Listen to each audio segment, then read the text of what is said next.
আমি আচার্য প্রফুল্লচন্দ্র রায় 1861 সালের 2রা আগস্ট খুলনা জেলার পাইকগাছা উপজেলার আরতিকাড়িপাড়া গ্রামে জন্মগ্রহণ করেছিলাম। পিতা হরিশ্চন্দ্র রায় চৌধুরী এবং মাতা ভুবন মোহিনী দেবী।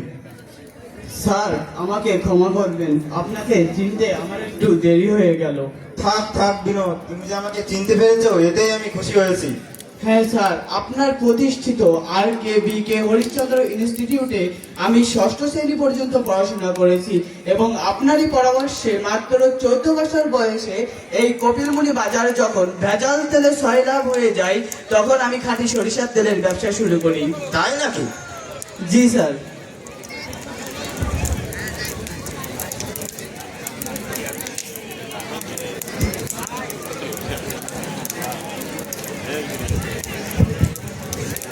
আসসালামু আলাইকুম পীর সাহেব। ওয়ালাইকুম আসসালাম। কেমন আছেন পীর সাহেব? এই তো আলহামদুলিল্লাহ, তুমি কেমন আছো? ভালো। ইনি কে বিনোদ?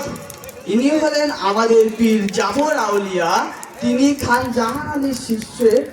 তিনি তার সারাটা জীবনই ইসলাম ধর্ম সাধনা করে গিয়েছেন এবং মানুষকে উদ্বুদ্ধ করে গিয়েছেন। আসসালামু আলাইকুম পীর সাহেব। ওয়ালাইকুম আসসালাম।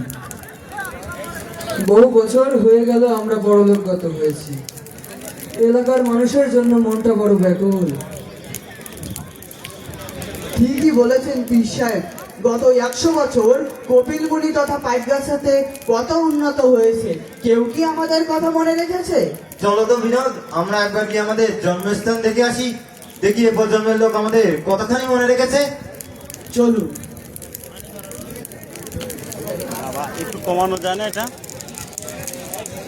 এই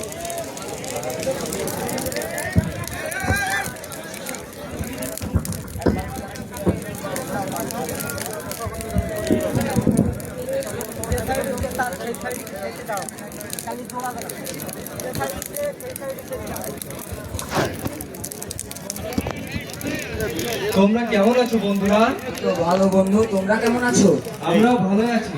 তোমরা কোন প্রতিষ্ঠান থেকে খুলনা পঞ্চদশ নবান্নতে অংশগ্রহণ করতে এই কপিলমুনি কলেজে এসেছো? আমরা খুলনা জেলার একটি প্রতিষ্ঠান থেকে এসেছি বন্ধু। ও আচ্ছা বন্ধু। তো বন্ধু, তোমাদের অঞ্চলে তো আমরা নতুন এসেছি। হ্যাঁ বন্ধু। তোমাদের অঞ্চলটাকে আমাদের একটু ঘুরিয়ে দেখাবে? হ্যাঁ বন্ধু, চলো আমাদের সঙ্গে। আচ্ছা চলো। এই যে দেখো বন্ধু, এই যে দেখছো সুবিশাল কপিলমুনি বাজার। এই বাজারটি আমাদের শ্রদ্ধেয় বিনোদ বিহারী সাধু তার নিজ অর্জিত অর্থে ক্রয় করা প্রায় 50 একর জমির উপর এই বাজারটি প্রতিষ্ঠা করেছিলেন। কি বলো বন্ধু? হ্যাঁ বন্ধু, একা লোকের পক্ষে কি সম্ভব এমন একটি বাজার প্রতিষ্ঠা করা? তিনি এটি সম্ভব করেছিলেন। তৎকালীন সময়ে এই বাজারের নাম ছিল বিনোদগঞ্জ, যা এখন কপিলমুনি বাজার নামে পরিচিত। তো বন্ধু, এই মহান ব্যক্তির সম্পর্কে আমাদের আরো কিছু বলো। হ্যাঁ বন্ধু, তৎকালীন সময়ে তিনি এই এলাকার মানুষের সুচিকিৎসার কথা চিন্তা করে নির্মাণ করেছিলেন 20 শয্যা বিশিষ্ট ভরতচন্দ্র এই হাসপাতালটি তার পিতামহের নামে প্রতিষ্ঠিত। শুধু তাই নয় বন্ধু, তৎকালীন সময়ে তিনি এই এলাকার মানুষের সুশিক্ষার কথা চিন্তা করে নির্মাণ করেছিলেন কপিলমুনি সহচারী বিদ্যামন্দির স্কুল। তো বন্ধু, তারপরে বলো। শুধু তাই নয় বন্ধু, এখান থেকে প্রায় 100 বছর আগে তিনি উপলব্ধি করেছিলেন এলাকার মানুষের কারিগরি শিক্ষা প্রয়োজন। এজন্য তিনি প্রতিষ্ঠা করেন অমৃতময়ী টেকনিক্যাল স্কুল। আসলে বন্ধু, তোমাদের কথাই বোঝা যাচ্ছে তিনি একজন ভালো সমাজসেবী মানুষ ছিলেন। শুধু তাই নয় বন্ধু, পুরো খুলনায় যখন বিদ্যুৎ ছিল না তখন তিনি কলকাতা থেকে জেনারেটর এনে আমাদের এলাকাটি আলোকিত করেন। তো বন্ধু, তারপরে বলো।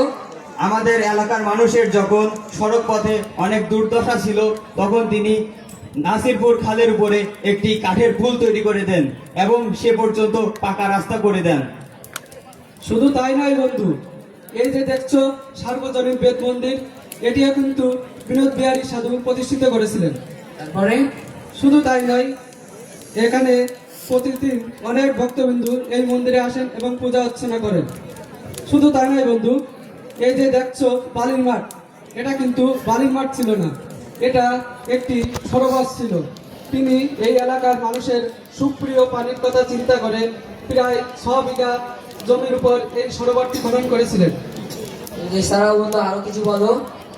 তার এই অসামান্য অবদানের জন্য ব্রিটিশ সরকার তাকে রায় সাহেব উপাধিতে ভূষিত করে। আচ্ছা বন্ধু, অনেক তো শুনলাম, এবার চলো আমরা সামনের দিকে আগাই। এই কটলেসটা এই বিদেশ দা যাবে না তো, ও তো পাশেই থাকবে। দেখেছো বিনোদ, দেখেছো এরা কিন্তু তোমার কথা অনেক মনে রেখেছে।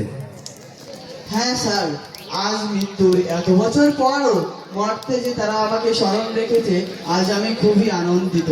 চলো বিনোদ, আমরা এদের কথা আরো একটু মন দিয়ে শুনি। চলুন।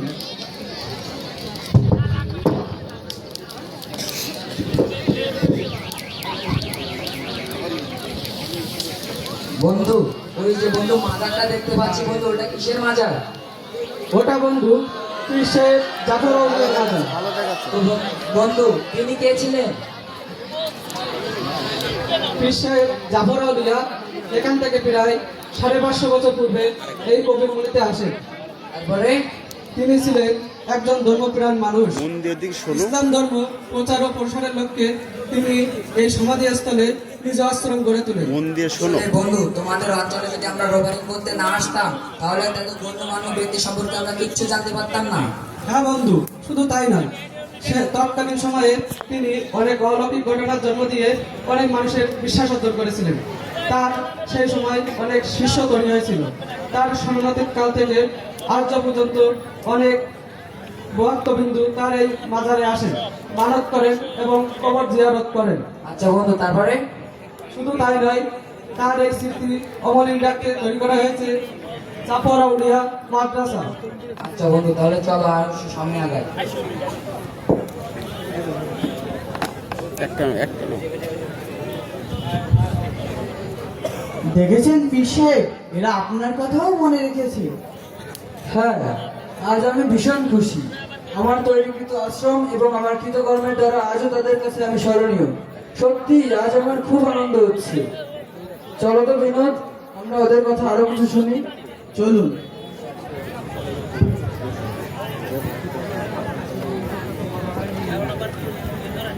বন্ধু, তুমি কি আমার সাথে পিসি রয়ের জন্মস্থান দেখতে যাবে? পিসি রয় মানে প্রফুল্লচন্দ্র রায়? হ্যাঁ, প্রফুল্লচন্দ্র রায়। উনি তো একজন বিশ্ববিখ্যাত বিজ্ঞানী।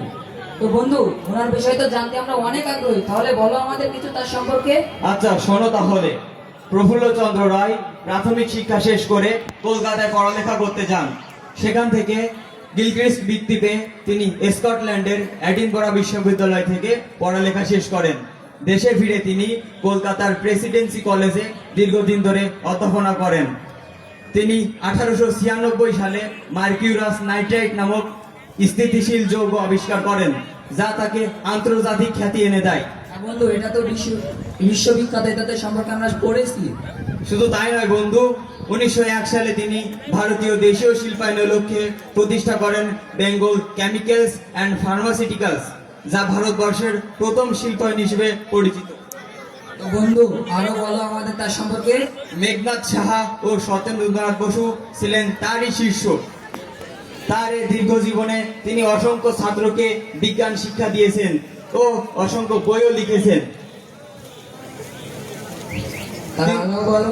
তিনি শিক্ষার প্রসারের জন্য তিনি তৈরি করেছিলেন পিসি কলেজ, যেটি বাগেরহাটে অবস্থিত। তিনি তার সারা জীবন এলাকাবাসীর উন্নয়নের চেষ্টা করেছেন এবং এলাকাবাসীর পাশে এসে দাঁড়িয়েছেন। তার এই সকল অসম্ভব অবদানের জন্য ব্রিটিশ সরকার তাকে নাইট ব্যাচেলর উপাধিতে ভূষিত করেছিলেন।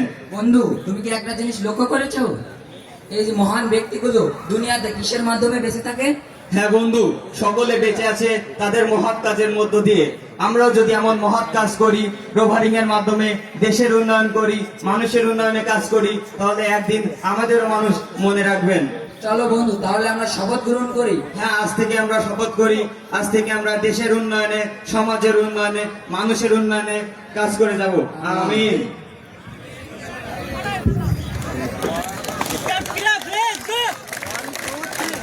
সকলকে ধন্যবাদ।